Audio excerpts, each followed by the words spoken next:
At one time I would have said sustainable, but the whole core of regenerate is to just not keep as is, but to build and nurture. It's pretty clear we have to do better with what we have and build it for the future. I'm thinking about partnering with Mother Nature instead of fighting Mother Nature. Mike and Janet McDonald didn't set out to become regenerative farmers. But over time, the signs were hard to ignore. Yields was slipping, rains didn't soak in like they used to. And they knew it wasn't just a tough year, the land was tired. With deep roots in Nebraska and a shared love for the land, they began rebuilding from the ground up. This is their journey toward healthier soil, stronger communities, and a more resilient future.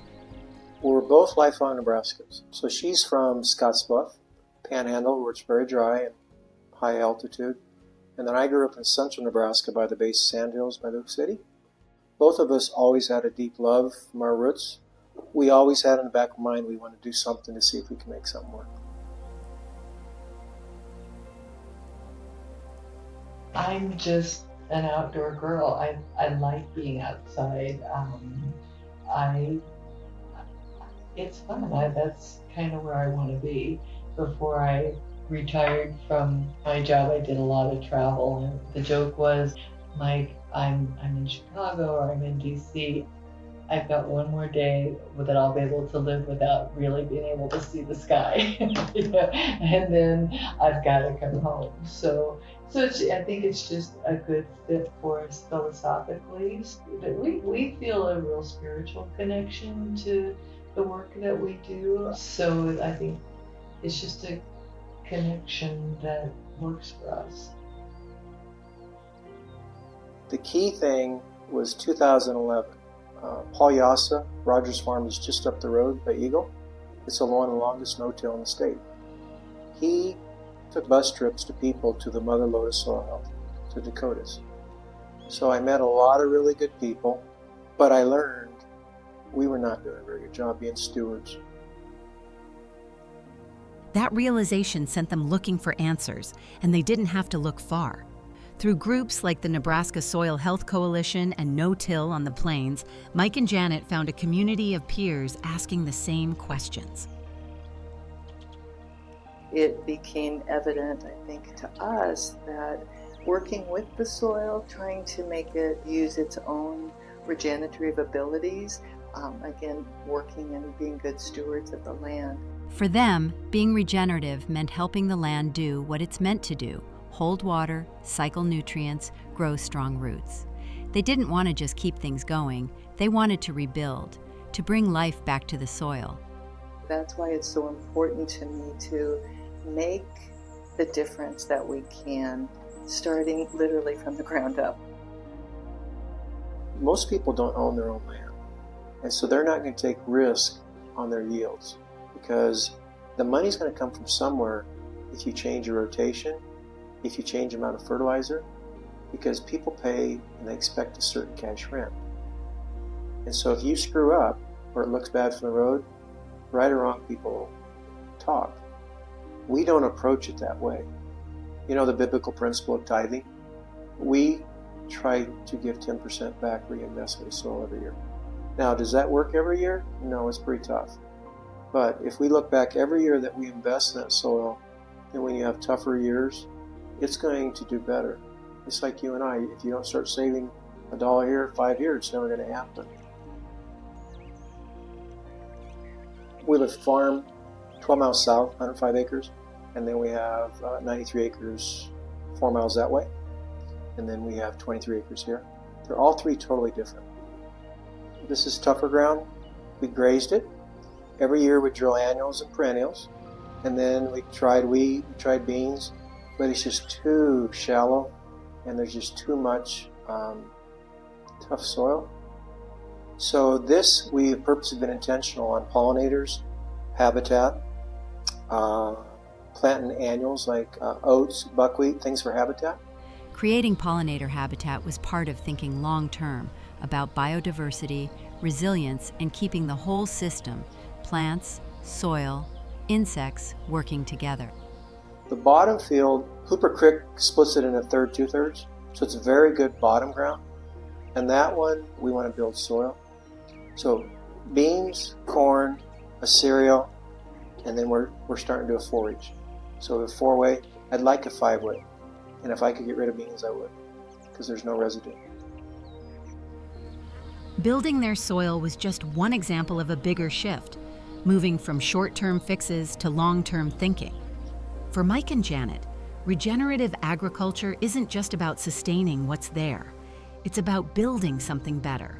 Over time, they've rethought nearly every part of their operation, from crop rotations and herbicide use to soil amendments and cover crops. That shift didn't happen overnight. Like many farmers, they spent years in a corn and bean cycle that felt hard to break, but they've seen firsthand what happens when you give the land a chance to heal. It was randomly strategic, if that makes sense. I mean, we had a plan. That's a good oxymoron. You like that one? Or Well, it was strategic, but it ended up, it was random in the sense that we knew where we wanted to go, but we got new information. So how we would get to where we wanted to go was the part where I would say it was kind of random in the sense that, we didn't know about biochar until now, or when we knew we wanted to incorporate grazing, I had grown up with cattle, but we hadn't had cattle here for quite some time. So that was a whole new learning experience, which brought in new connections, like through his peer group. The peer group brought us new information that we thought, well, maybe we ought to give that a try. If you look at the root core regenerate, you gotta have something to regenerate. And that something starts with your baseline. If your soil is depleted, your water limited, or your market's uncertain, the path forward takes time. Mike and Janet know that building long-term resilience means starting where you are and giving the land the time and care to heal. The old phrase we all grew up with, land, they're not making any more of it. And I think that as people understand, they're not making more of that, and what do I get from that? How do we preserve that? Is, I think, what's going to drive continued growth in that area. Regenerative ag doesn't happen all at once. It takes time, for the soil and for the people working it. For Janet, that slow cultural shift reminds her of something else. It's going to be incremental, and the only thing I can compare it to is recycling efforts. Really, at the very beginning, most people were like, why do I even need to be recycling? And then the next thing we knew, there were recycling centers. Then it became that there was actually some money that could be made from recycling. So, but none of that happened overnight. So I'm optimistic that the concepts and the goals and the end results of what's trying to be done through regenerative farming will kind of, inch by inch kind of get to those points where it kind of builds upon one another. Janet sees hope in slow, steady shifts. But for Mike, the road to change is a little bumpier. He knows the weight many farmers carry and how hard it can be to step off the familiar path. It's very hard to change practices, and most people are very risk averse. If it works, I'm not going to tick off my dad or my grandpa. But I think that's changing more and more. But you got to be able to pay for your equipment, property taxes. There's a ton of things. It's expensive. Farming is not easy. I think the majority of people struggle to get outside the corn and bean. You got people that are progressive, that look at change, but then the majority of people in that kind of mid-row, they know they need to change. But sometimes it takes more than motivation. They might not have the decision-making power or the financial flexibility, especially when the land belongs to family. Sometimes change doesn't come from frustration. It comes from conviction. One farmer Mike knows saw too many farmers stuck in a system that wasn't working, burned out, boxed in by the corn and bean cycle, losing connection to the land they loved. So he gave the land and himself a moment to breathe, not just for his own well-being, but in the hope of helping other farmers reimagine their relationship with the land. I've got a friend in middle Nebraska. He gave up all his land this year for 2 years. And he's a big farmer. He's sitting all his equipment. He decided, and this took a lot of guts, But he said, all I'm doing is just farming to put more money in their pocket, and it's so stressful. So when he said that to me, and I had friends say that, I go, that's incredibly sad. But he said, for my sanity, my mental, my wife, we changed that. So I think the majority, given the benefit of doubt, want to change, but they either can't or won't. They're going to have to be forced to change. And there's going to be a lot of losers, and there's going to be a lot of big boy farmers, but there's also a growing more amount of people that want to make changes. But it always comes down to money. Always does and always will. You got to be able to pay your bills at the end of the day. Like the soil they care for, Mike and Janet's farm didn't transform overnight, but over time, trial by trial, season by season, something deeper began to take root. There's a lot more failures than successes at first.